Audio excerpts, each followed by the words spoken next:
नमस्कार दोस्तों, SK19 अड्डा पर हम सभी का स्वागत है। आज मैं मांग की लोच मापने की विधियां पर आज मैं चर्चा करने चल रहा हूं। आइए देखते हैं मांग की लोच मापने की विधियां। तो मांग की लोच मापने की विधियां 3 होती हैं। कितनी होती हैं? 3 विधियां होती हैं, रीतियां भी होती हैं। ठीक है, विधियां 3 विधियां या रीतियां भी कहते हैं। तो मांग की 3 विधियां या रीतियां होती। नंबर 1 है कुल आगम या व्यय रीति। ठीक है, कुल आगम या व्यय रीति। तो मार्शल के द्वारा मार्शल ने कहा है कि ये जो मूल्यों में परिवर्तन से पहले, मार्शल ने कहा कि जो मूल्यों में परिवर्तन से पहले या उसके बाद में कुल आगम या कुल व्यय की तुलना की जाती है तो उसे हम कुल आगम या व्यय रीति कहते हैं। ठीक है, मार्शल ने कहा है कि जो मूल्यों में परिवर्तन होने से पहले और बाद में कुल आगम या कुल व्यय की तुलना करके यह ज्ञात किया जाता है कि मांग की लोच इकाई के बराबर है। ठीक है, मांग की लोच इकाई के बराबर है या इकाई से अधिक है या इकाई से कम है। ठीक है, मार्शल ने कहा है कि जो मूल्यों में परिवर्तन से पहले या उसके बाद में कुल आगम या कुल व्यय की तुलना की जाती है कि मांग की लोच इकाई से कम है या इकाई के बराबर है और या एक इकाई से अधिक है।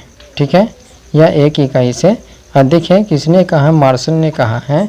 क्या कहा है कि जब मूल्यों में परिवर्तन होने पर भी उसकी कुल आगम या कुल व्यय, ठीक है, उसका कितना भी व्यय किया जाता है, व्यय करने के बाद जो शेष आय उसकी बचती है वो उसका लाभ होता है या सम्मान लाभ होता है या उसे हानि भी हो जाती है। हानि से होता है कम या कम होता है। तो इसमें बताया कि एक इकाई से अधिक भी हो सकती है और इकाई के बराबर भी होती है और कम भी हो सकती है, जो अल्पकाल के समय में होता है। ठीक है, मार्शल ने कहा है। तो मांग की लोच इकाई से अधिक, नंबर 1 होती है मांग की लोच इकाई से अधिक। तो ये बढ़ता हुआ ग्रेटर देन 1 कुल व्यय या कुल परिवर्तन से विपरीत दिशा में चल जाता है या विपरीत दिशा में चला जाता है। तो मांग की लोच इकाई से अधिक होती है जो कुल व्यय और कुल परिवर्तन से विपरीत दिशा में चला जाता है कि जब चला जाता है जब किसी वस्तु के मूल्य में कमी होने पर। ठीक है, किसी वस्तु की जो मूल्यों में कमी होने पर उसका कुल व्यय की मात्रा बढ़ती है और मूल्यों में वृद्धि होने से कुल व्यय की मात्रा घटती है तो ऐसी वस्तु की मांग की लोच इकाई से अधिक होती है। तो ऐसी वस्तु की मांग की लोच क्या होती है? इकाई से अधिक होती है। ठीक है, कहा है कि जब किसी वस्तु के मूल्यों में कमी होने पर कुल व्यय की मात्रा अधिक या कुल व्यय की मात्रा बढ़ती है या मूल्यों में वृद्धि होने से कुल व्यय की मात्रा घटती है तो ऐसी वस्तु की मांग की लोच इकाई से अधिक होती है। ठीक है, आगे देखते हैं। इसमें देखिए डायग्राम में दिखाया है कि जो वस्तु का मूल्य और मांगी गई मात्रा है तो कुल आगम व्यय और मांग की लोच 4 रुपया और 100 इकाइयाँ। जब 4 रुपये की 100 इकाइयाँ प्राप्त करते हैं तो कुल व्यय कितना हुआ? 400 रुपया हुआ।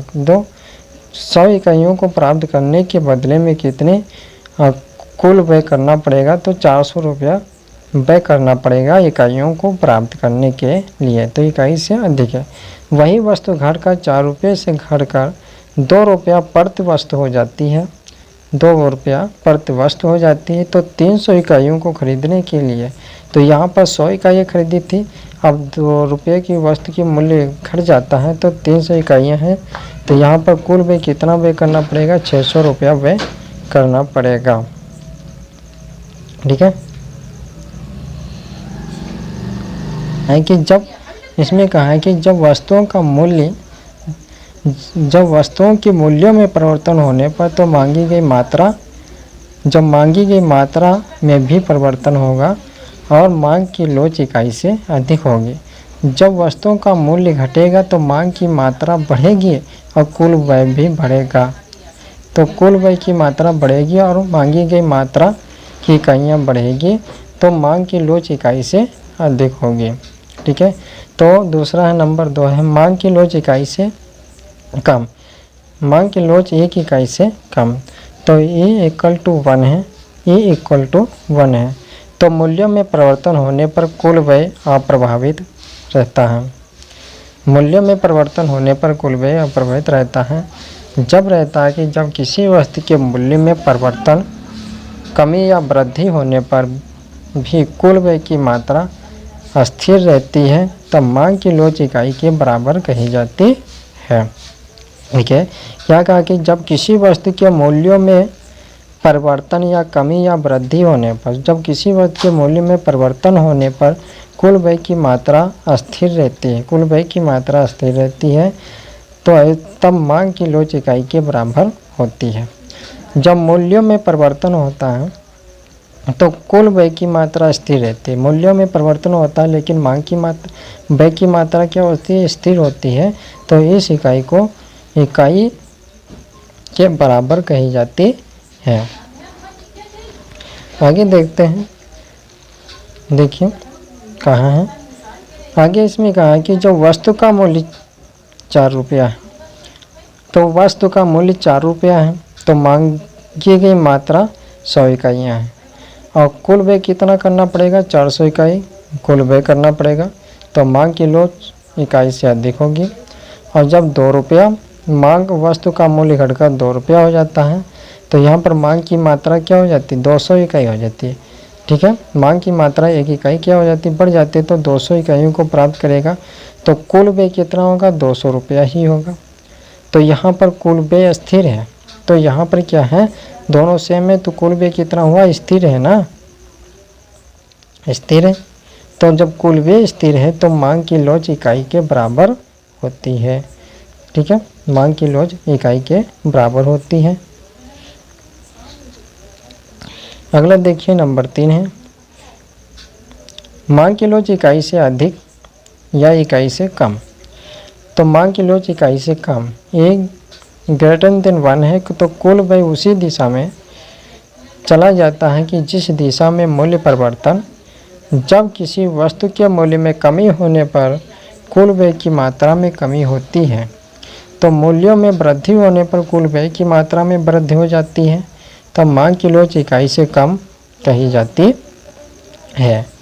मांग की लोच इकाई से कम कही जाती है जब किसी वस्तु के मूल्यों में कम होने पर कुल व्यय की मात्रा में कमी होती है और मूल्य में वृद्धि होने पर कुल व्यय की मात्रा में वृद्धि होती है, तो मांग की लोच इकाई से कम होती है। तो यहाँ पर देखिए वस्तु का मूल्य 4 रुपया है, मांगी गई मात्रा 100 इकाई है और कुल व्यय 400 रुपया है, तो मांग की इकाई से अधिक है, मांग 1 इकाई से अधिक है। जब 2 रुपया वस्तु का मूल्य घटकर 2 रुपया हो जाता है, तो मांगी गई मात्रा 150 रुपया हो जाती है। तो मांगी गई मात्रा कितनी होगी, 150 हो जाएगा, तो कुल व्यय 300 रुपया हुआ। जब कुल व्यय 300 रुपया होता है तो यहाँ पर 400 से माइनस 300 तो क्या हुआ, 100 इकाई, 1 इकाई क्या हुआ, कम हो गया। तो 1 इकाई जब कम हो जाती है तो इकाई से मांग की लोच इकाई से कम होती है। ठीक है, डायग्राम में देख लेते हैं। तो यहाँ पर क्या हुआ, प्राइस है, जो है प्राइस में कीमत होती है, जो कीमत है, और जो मांग की मात्रा है। ठीक है, मांग की मात्रा टोटल यूटिलिटीज में से होता है कुल व्यय। ठीक है, मांग की मात्रा या कुल व्यय। ठीक है, तो कुल व्यय होता है। तो यहाँ पर देखिए जो कीमत कितनी है, OP है।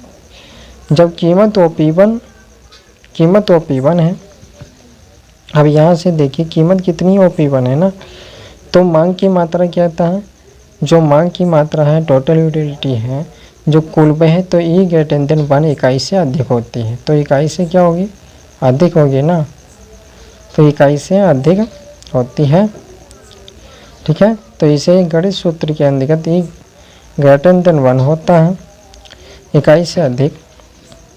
और जब कीमत घटकर OP2 हो जाती है, तो OP2 से OP3 बिंदु पर आ जाती है। OP2 और OP3 के जो बीच का हिस्सा होता है, जो इकाई के बराबर होता है। तो इकाई के बराबर क्या होता है, जब इकाई के बराबर जब होता है कि जब मूल्यों में परिवर्तन होता है लेकिन उसकी मांगी गई मात्रा स्थिर होती है।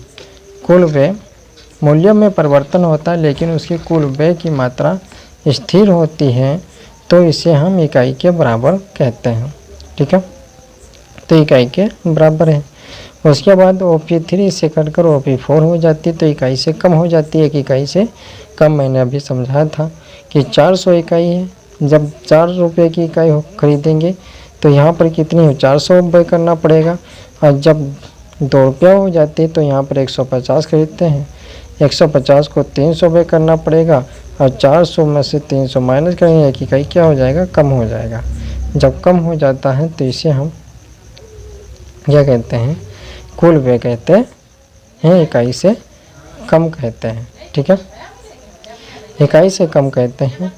तो यहाँ पर कुल व्यय की रीत द्वारा मांग की लोच चित्त में कीमत वो P1 से घटकर P2 हो जाती है और कुल व्यय बढ़ जाता है। P2 से P3 तक कीमत घटने के बावजूद कुल व्यय स्थिर रहता है। P3 से P4 तक कीमत घटने पर कुल व्यय घट जाती है। तो मांग की लोच श्रेणियाँ कि विभिन्न लोच कुल व्यय आगम विभिन्न लोचों के अंतर्गत समझने का प्रयास करते हैं। ठीक है, आज इतना ही। नमस्कार दोस्तों, धन्यवाद।